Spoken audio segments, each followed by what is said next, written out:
focus on the big picture and allow the management team to focus on the day-to-day. It allowed the PE to have a more visible role in terms of managing the management team, as opposed to just shadowing the president. In the past, it was just really kind of follow along, follow behind. You didn't really have a real role per se, or just do much. But now, the fact that when we had that split, the PE, and that's my current role, I actually get to manage the management team and the day-to-day activities of our league, and really get to know and understand what's going on, which I think helps me be better prepared to be president. And again, the board of directors gets to focus on, or the board gets to focus on the big picture. Great, thank you. Strategic. So, next, positives. For our league, the biggest positive is that it really has helped us with our strategic planning and really being able to look at our policies and follow them properly. Our league hadn't looked at any of that in close to 10 years. And for us, this has really given us the time to have that board of directors really just focused on that. Great, thank you. Yes. What's working? I think, yeah, somewhat of the same. We really wanted the board to focus on the governance part of it. And I think what's key is we wanted to shift from the members' needs and wants to that the needs of the overall league. So we had to really step back and look at what we're doing as far as strategizing for the league on the governance side of things and separate the management from that. Great, that's a good observation. Lisa?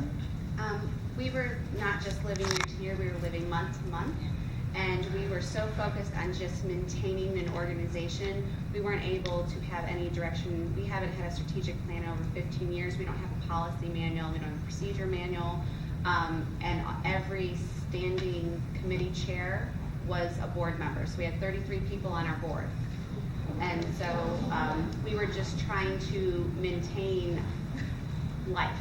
And now, you know. As we know it. Yeah. You gotta sell that cookbook. Yeah. And that's what we talked about. Sell that cookbook. Yes. In those models, does the president attend both so the president only does governance? Yeah. So in people who are aspiring leaders, does the EVP position become like the most aspired to role? We have not seen that happen. What we have seen is that by creating a greater distinction between governance and management, that you actually increase the likelihood that there are people that aren't approaching you now because they want one or the other, Right. and they don't want both. And by creating because they're not interested in both, they're different skill sets. Once you create a management position and a governing position, now you start to have people say, whoa, this is really what I want to do, and I never wanted any part of that management stuff, or vice versa. The EVP sits on the board. Yes. Or in the case of very small leagues, sometimes it is the PE that's managing the management team. It's not ideal in the long run, but it's totally understandable when you're tiny.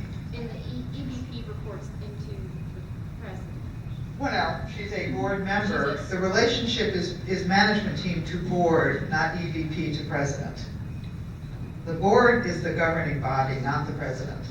And if I can say, that was an issue in our league when we started talking about this.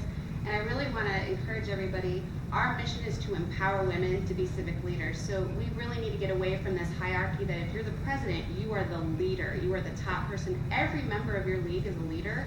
Your role asks you to do a specific job that year and a certain skill set. Nobody in the league is more important than the other.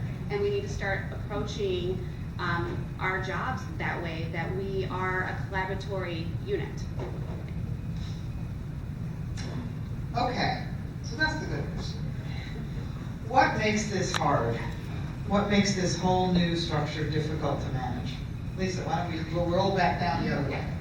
So what makes this hard is that it's new, and change is hard, and it's not pleasant, and it's not pretty, and people don't know what to expect, and we can't think of everything ahead of time. So you're kind of learning as you go. What's been difficult for us is that we jumped from having 33 people on our board of directors to 9.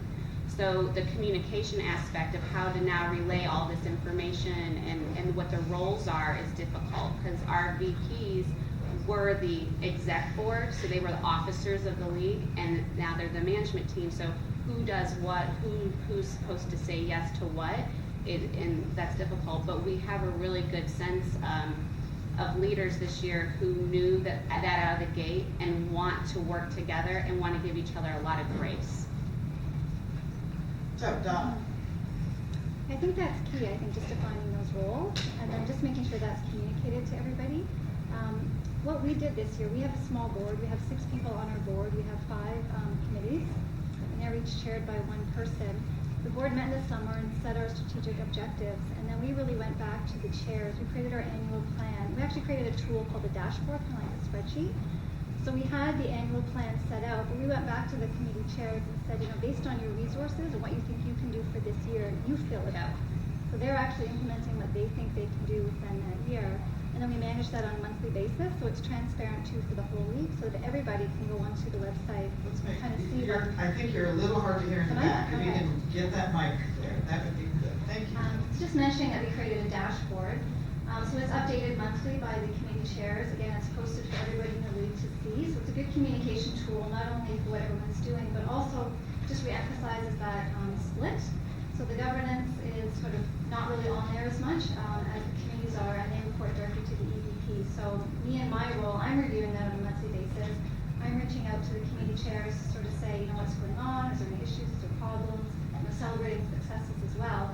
But we don't do any reporting. There isn't a separate kind of written report that comes to us unless there's some sort of motion that they want to put forward. It's strictly this dashboard, which again alleviates people's time because we don't have a lot of people involved in our committee. Like I said, there's only 36 members.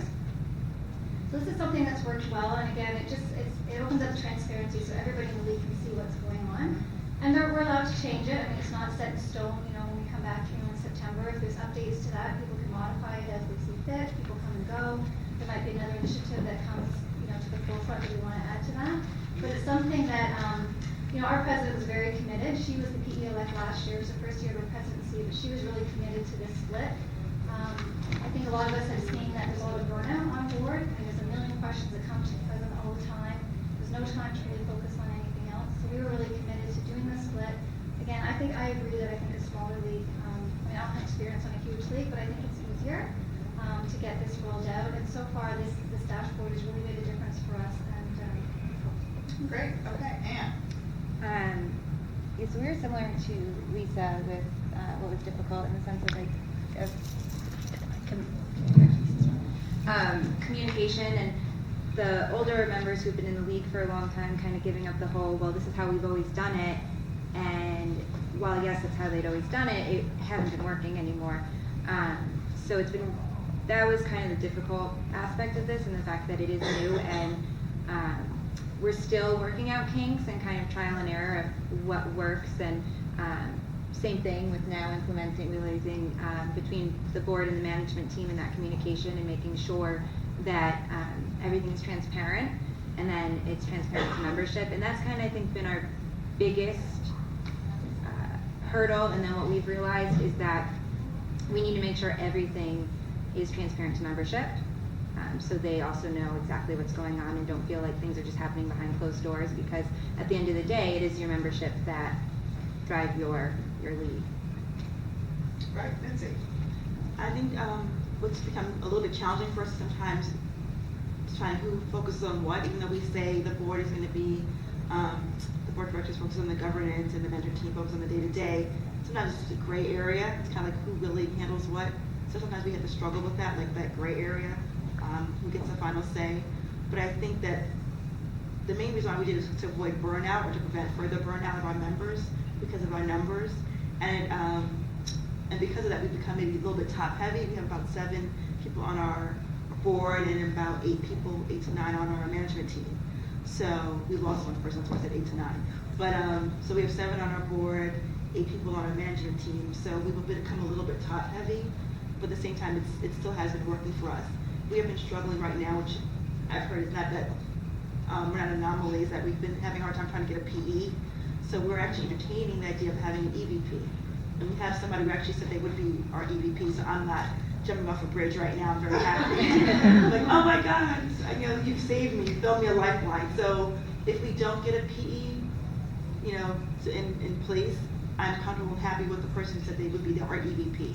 And that person would still manage our management team and allow me to focus on the governance as head of the board. So, woohoo!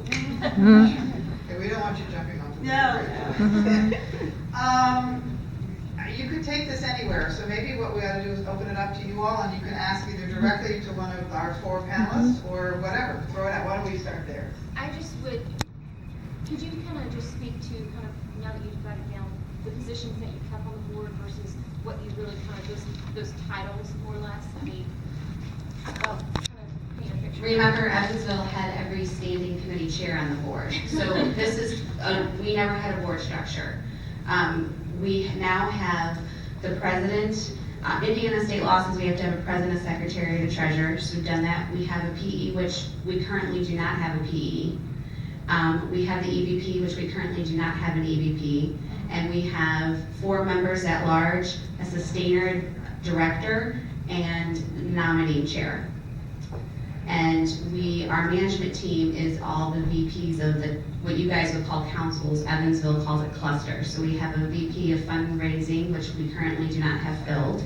We have a VP of membership, a VP of community, a VP of communications, and then a VP of sustainers.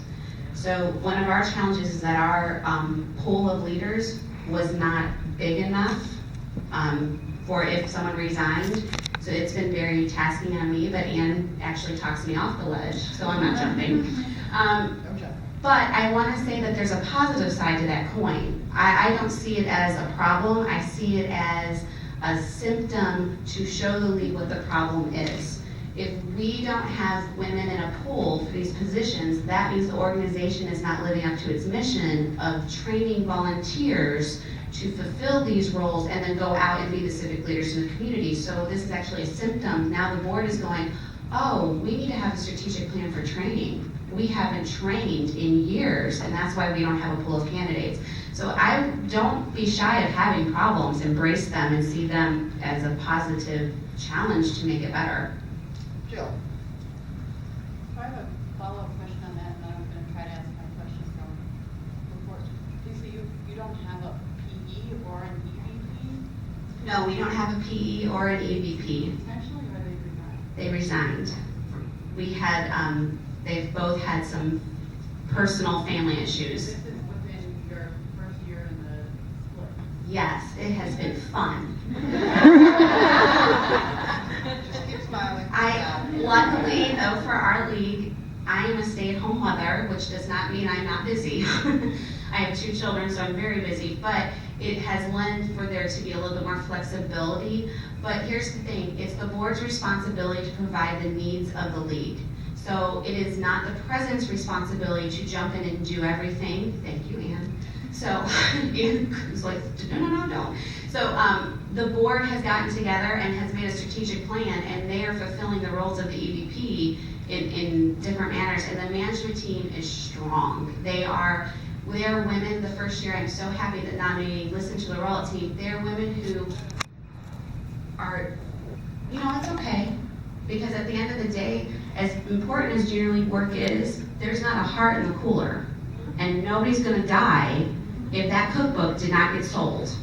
And it will be okay. And the league has been around 90 years. Junior League of Evansville will be around another 90 years. So we have a good VP system who's we have a lot of grace, and we've done a lot of training that this is a transitional year, and we need to be loving and caring to each other and give each other a lot of room for, and figuring it out together. Have you revised your expectations for what you accomplished then? Absolutely, and the thing is that we had an annual plan. It was way too big, and then to start with, because we wanted everything to happen, and then with all these resignations, it's been tailored back.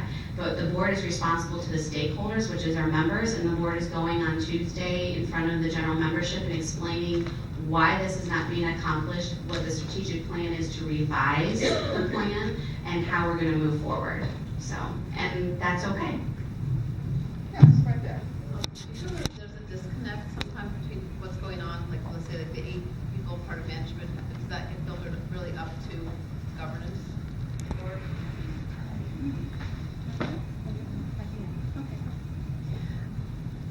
So for our league, we have, our EVP is separate from our PE. So our EVP has her meeting prior to the board meeting. So management team normally meets on Monday, and then the same week or the following week, the board meets. And within that time, the management, the EVP will compile basically the dashboard for the management team and a quick summary of what's going on with management and if there's any action points that need to be brought or anything that needs to be voted on by the board. And then at the start of our board meeting, we go over the dashboard, we go over their action items, and then to go back, the management team doesn't get quite as much information from the board, especially because a lot of it is the strategic planning, and but they do get a small summary. And then so far we've had 2 joint meetings. We had one for our first meeting in August, and then we just had one in December where we had both the management team and the board meeting, governing board together, so that we could kind of be in person and hear in person what was going on, and then also as we were finalizing our policies, just seeing if there's anything from the VPs, because they're the ones who are actually on the ground running with the stuff, for any of their input. So that's how we've done it. In the back. I'm curious, how did you evaluate whether you wanted to move forward with doing the split? Like, if you're looking at your organization and let's say things are somewhat okay, how do you decide that you want to move forward? Because it sounds like it's not an easy process, and how do you convince people to go through it? Anybody? Well, to be perfectly honest, we were kind of tapped on the shoulder and asked, to be willing to try it out, our league, 3 years ago. And at the time, we were looking for something different, and we thought that it was a good timing, because again, we were experiencing somewhat burnout, so we thought maybe this new approach would be helpful to us, so we were willing to try it. So we were kind of like a test baby. I think it was the same for us too. There was a lot of burnout. We didn't have a lot of members, and it was just we're having trouble getting people to step up who wanted to be on board.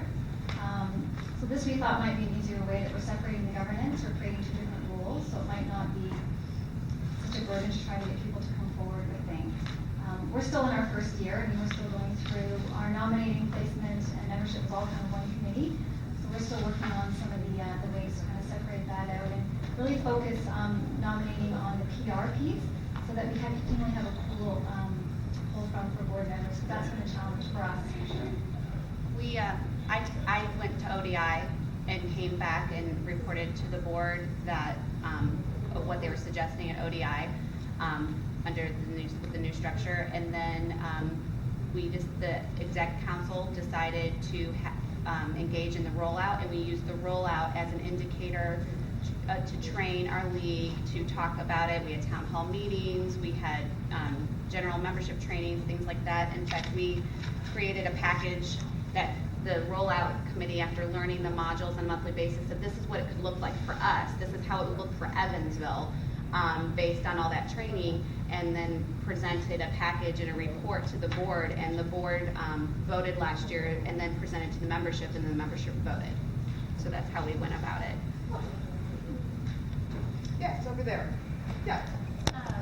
So we're going to be implementing, excuse me, the rollout next year, and we're working on our member compact or contract right now, for compact and contract. And you mentioned grace and giving each other grace, and that's one of our sticking points right now in our board meetings, in kind of finalizing the wording of this. Not even just amongst our board members, but with our membership. How do we maintain the integrity of junior league and the mission of junior league, but still, and the standards, but still giving that grace? Because as it stands now, like I think we've heard, if you're a leading woman, I feel like we want to keep you, but then at the same time, we want to maintain the standards of junior league, and that's our sticking point with a lot of our, board members and older members as well. Where the requirements were pretty strict in the past. How do we find that balance in our wording in these contracts with our members?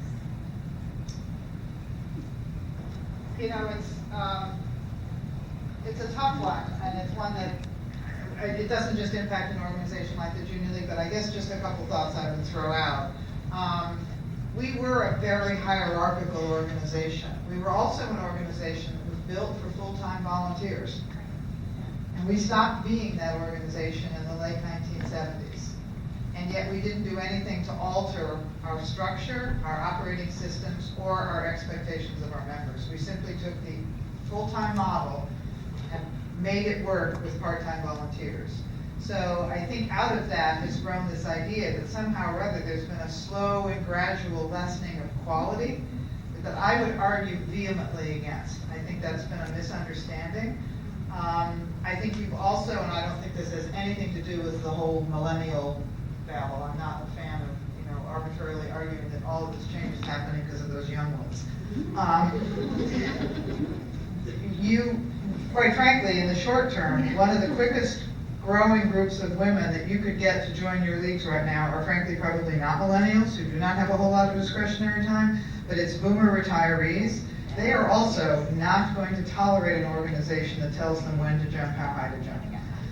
And so it really is, we've got to stop that, sympathize with the fact, and quite frankly, I said this somewhere this morning, I don't even remember where it was.